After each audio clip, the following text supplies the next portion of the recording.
আজ সকালবেলায় হাজবেন্ড যখন ঘুম থেকে উঠলো, ডাইনিং টেবিলের ওপর এই আম দুটো দেখে আমার দিকে একটু তেড়া হয়ে তাকালো। তখনই আমি বুঝলাম যে একটুখানি রাগ রয়েছে। আম দুটোর যদি আমি কিছু আজকে সদ্গতি না করি, দুপুরবেলা খেতে আসার পরে আমাকে এই আমের জন্য দক্ষিণের সাথে সাথে প্রসাদও পেতে হবে। সত্যি তো আমগুলো না একদম শুকিয়ে গেছে, আর খাওয়ার মনেও ছিল না।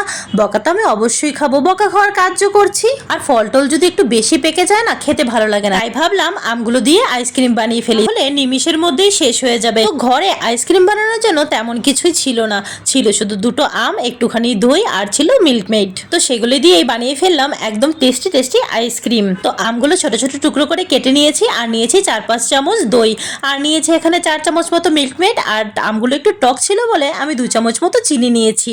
সবকিছু একসাথে মিক্স করে ওভারনাইট ফ্রিজে রেখে দিয়েছিলাম। আর পরের দিন দেখো সবার প্রথমে দিলাম ছেলেকে। ছেলে খেয়ে তো বলছে মা দোকানের থেকেও ভালো হয়েছে। আমার ছেলেকে ম্যাঙ্গো আইসক্রিম এমনিতেই ওর ফেভারিট। তো চলো আজকে টাটা।